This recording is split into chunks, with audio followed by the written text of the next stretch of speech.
Live screen पे दिखा उपस्थित असलेले परिसंवाद सत्राचे अध्यक्ष sir Deshmukh sir Thackeray sir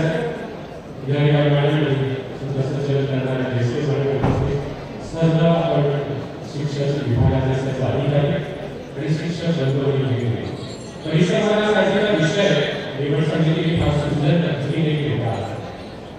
विद्यार्थ्यांमध्ये वाचन संस्कृती रुजण्याचा आव्हान साहित्य वाचनाची आवड कशी वाढते. विद्यार्थ्यांच्या वाचन संस्कृती टिकविण्यासाठी त्यांच्यामध्ये वाचन संस्कृती रुजण्यासाठी जी काही आव्हानं आहेत ती आपल्या सगळ्यांना ज्ञान असणार.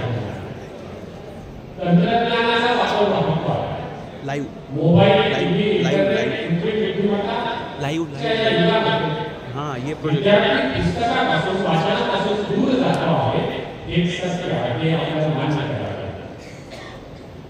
आज परिस्थिती अशी की मुलांना विद्यार्थ्यांना तंत्रज्ञानापासून दूर नेऊ शकत नाही, त्याचे पूर्ण बंद करू शकत नाही. हेच असतं आजकाल आपण शिक्षक पालक म्हणून आपण भिन्न परिस्थितीत आहोत की त्याच्या तंत्रज्ञानाचा वापर 100% पर्यंत केला तर काय होईल. रविंद्रनाथ टागोरांची बात सुंदर बुराई के फैसले में दरवाजा बंद कर दिया था, बुराई के फैसले में दरवाजा बंद कर दिया था तो अच्छाई आकर आउट हो गया. तंत्रज्ञानाचा योग्य वापर आपल्याला करावाच लागणार, पण आपण मुलांना कुठेतरी बघून दिलं पाहिजे. शिक्षकांना पालकांना कुठेतरी बघून दिलं पाहिजे तंत्रज्ञानाचा वापर कसा करावा आणि तो का करावा हे करण्यासाठीचा जो विवेक लागतो, जो संस्कार आहे तो संस्कार मुलाला वाचनातून येणार. तुम्ही बघा YouTube, Facebook, Instagram ही सगळी साधनं वापरण्याचं काहीतरी त्याला अकाउंट उघडण्याचं लिमिट आहे, त्याला वयाची अट आहे. मुलं नवी अकाउंट उघडतात, पालक म्हणून आपण त्याकडे लक्ष दिलं पाहिजे. आणि मुलं त्या भाषा संस्कृतीपासून दूर जाण्याची जी काही कारणं आहेत त्यामध्ये तंत्रज्ञानाचा मुलाला योग्य वापर करून दिला पाहिजे. तंत्रज्ञानाचा अतिरेक झाला तर मुलगा दूर जाईल. तंत्रज्ञान हे जसं वाचन संस्कृती रुजवण्यासाठीचं आव्हान आहे, दुसरं एक महत्त्वाचं आव्हान आहे. कोविडच्या काळामध्ये एक मॅसेज व्हिडिओ केला की एक 2.5 वर्षाचा मुलगा होता आणि तो पालक विचार करता माझ्या मुलाचं 2.5 वर्षाचे मुलाला काय वाचायचं. त्यावर कुणीतरी त्याला उत्तर दिलं होतं की नाही थोडा उशीर झाला तर इंजिनिअरिंग पालक शाळा आणि शिक्षक आपण सगळेच विद्यार्थ्यांना स्पर्धेसाठी तयार करतो आहोत. मुला बालवर्गात शिक्षक असल्यापासून त्याच्या नीटची जेईचा विचार करतो त्या अभ्यासक्रमाची आपण तयारी करायला लागतो. उत्तमोत्तम क्लास शोधायचा आपण तयारी असतो. अशा वेळी स्पर्धेच्या मागे लागताना मुलांमध्ये वाचनाची संस्कृती रुजवण्यासाठी आव्हान आपल्या समोर आहे. स्पर्धेमध्ये बघत असताना मुलामध्ये संस्कार करणं खूप आवश्यक आहे आणि वाचनाच्या माध्यमातून उत्तम होऊ शकतो. जे काही संस्कार आहेत त्यामध्ये वाचन संस्कार हा महत्त्वाचा संस्कार. पालकांनी मुलांच्या वाचनाला फक्त आरामदायक वाचन या गोष्टी न बघता तो एक संस्काराचा भाग या यशाचा बघितला पाहिजे. मुलांनी चांगलं राहावं असं जसं आपल्याला वाटतं तसं मुलांनी चांगलं वाचलं पाहिजे यासाठी सुद्धा आपण पाहिजे. वाचन शास्त्राचा अभ्यास आहे म्हणून मी काय मुलांनी आवडते पाऊल चालत बनवण्याची वाट तशी मुलांची पावलं ग्रंथालयाच्या दिशेने वळली पाहिजे. आज शिक्षण विभागाने मान्यवर मंडळाची उपस्थित शाळेमध्ये ग्रंथपाल पदाचं काय झालं सगळ्यांना माहिती आहे. शाळेमध्ये ग्रंथालय खऱ्या अर्थाने कार्यान्वित आहेत का ग्रंथपाल पद आहे तिथे ग्रंथालय की ग्रंथालय खऱ्या अर्थाने कार्यान्वित आहे का हाही एक संशोधनाचा विषय आहे. हे आपण कधीतरी बघितलं आणि आता न्यू एज्युकेशन पॉलिसी बद्दल चर्चा झाली. स्कूल कनेक्ट नावाचे चांगले कार्यक्रम आहेत. तसंच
मार्ग काढायचा नसतो.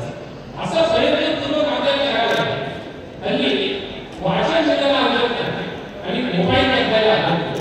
हे जरी करत असलं तरी त्याला गोळी घ्यायला आवडत नाही. म्हणजे आजारी पडला तर त्याला आपण शुगर वगैरे करून ती गोळी कसं तरी करून देतो, पातळ करून देतो, साखरेत देतो, सरबरात टाकून देतो, हे त्याला ते दूध घ्यायला लागतं. तसं वाचायचं मुलाला कसं कडू वाटायचं पण ते आपल्याला शिकवणी गोळीमध्ये द्यावं लागेल.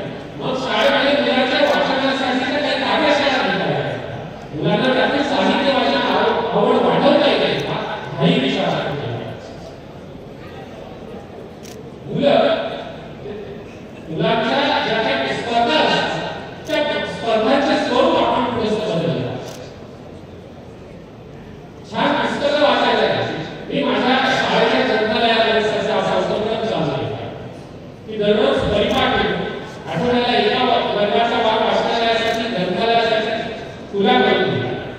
परिपाठामध्ये आठवड्यातून एका वर्गाचे वेळ त्या परिपाठात त्या मुलाने आठवड्यामध्ये कुठलं पुस्तक वाचायचं ते परिपाठामध्ये त्याचा अभिप्राय कविता सांगायचा, लिहून सांगायचा, कागद समोर घेऊन वाचून सांगायचा, न वाचता सांगायचा, जसा सांगता येईल तसा सांगायचा.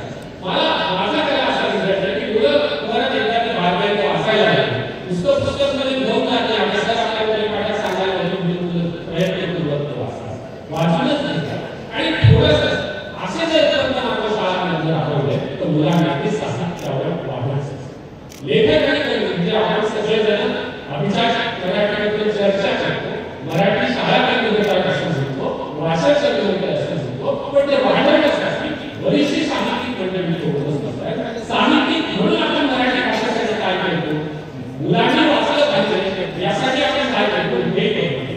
मला साहित्यिक आवडत त्यांनी स्वतःहून आपल्यासारख्या शाळांना शिक्षकांना विद्यार्थ्यांना फोन केले पाहिजे की सर आम्हाला तुमच्या शाळेत यायचं, मुलांशी जरा बोलायचं, आम्हाला वगैरे विषय आपल्याला बाजूला ठेवूया, मुलांसाठी आम्हाला काम करायचं. असं साहित्यिकांनी साहित्य आवड वाढवण्यासाठी स्वतःहून पुढाकार घेतला. आणि जो काही बदल घडवायचा, जी काही क्रांती घडवायची, जे काही वाचनातलं मराठी भाषेसाठी जे जे काही चांगलं करायचं ते मुलांकडून होणार आहे तर आमच्या मराठी शाळेमध्ये शिकणाऱ्या मुलांकडे ते चांगलं होणार आहे. म्हणून त्या मुलांची सवय वाढवण्यासाठी, त्या मुलांचं वाचन वाढवण्यासाठी अशा सर्वांना प्रयत्न होणं गरजेचं आहे. परिसंवादासाठीचा विषय खूप सुंदर आहे. साधी गोष्ट मुलांसाठी जे जे काही वाचनासाठी उपक्रम करतात आणि सरकारकडे बाळासाहेब पवार वाचनालयामध्ये विविध उपक्रम लावतात. पुणे बुकफेअरला आम्ही गेलो आणि तिथलं पुणे बुक फेस्टिवलचं इतकं सुंदर चित्र होतं. शाळेला शाळा काढून पुस्तक प्रदर्शन बघायला येतात. त्यांनी मुलांसाठी त्या बालचित्रपट महोत्सव लावला आणि मुलं पुस्तकांची दुकानं करतात. हे सगळं प्रयत्न केलं पाहिजे. मी गेल्या 3 वर्षापासून माझ्या शाळेत वाचन निर्माणाच्या निमित्तानं काय करत असेल तर औरंगाबादमधलं आपलं विभागीय छत्रपती संभाजीनगरमधलं विभागीय ग्रंथालय विभागीय ग्रंथालयाला पाठवलं. काय वाचन निर्माणाच्या पुढे माहिती पाठवायची म्हणजे सर्व ग्रंथालयाचे कार्यक्रम एका वर्षी औरंगाबादमध्ये पुस्तक प्रदर्शन चालू असतं. बरोबर वाचनालयामध्ये बाजूला साखर दुकान आहे, त्या दुकानांमध्ये जाऊन पुस्तक बघून यायचे. कुठली पुस्तक वाचायची, श्रीमंत काव्याचं प्रकाशक कोण आहे, तुला कुठलं पुस्तक घ्यावंसं वाटलं ते फक्त मुलाला घरून घ्यायचे, त्याचे चिन्ह काढून घ्यायचे. दरवर्षी शेवटी वर्गांना असं वाटतं. मुलांना प्रयत्नपूर्वक आपल्याला वाचनाकडे न्यावं लागेल. मुलं जात असतील तर आपल्याला ग्रंथालयाकडे न्यावं लागेल. ग्रंथालयाकडे मुलं जात असतील तर ग्रंथालयाला न्यावं लागेल. आपण पुस्तकात म्हणजे ग्रंथालयाचं चित्र फार वेगळं आहे. मी स्वतः शाळेमध्ये काम करतो म्हणून मला कुठलं पुस्तक द्यायचं तर ते ग्रंथपाठ त्याला वाटलं ते पुस्तक काढलं. ही अशीच पद्धत आहे ग्रंथालयामध्ये. मुलांना समजत नसते सगळे पुस्तकं मुली समोर त्यांच्यासमोर ठेवली पाहिजे. त्याला वाटायचं पुस्तक त्यांना दिसू दिलं पाहिजे. हे छोट्या छोट्या गोष्टी आहेत त्याला वाचनाला साहित्यावर वाढवण्यासाठी आपण केल्या पाहिजे. मंगेश पाटणकरांचे छान पुस्तक ग्रंथउच्चरी अज्ञानाच्या अंधाराच्या या ग्रंथाच्या त्याच्यामधली जन्म येते करते ग्रंथशिक्षित देशाकडे ग्रंथशिक्षित माणूस. तर या ग्रंथ ही वाचन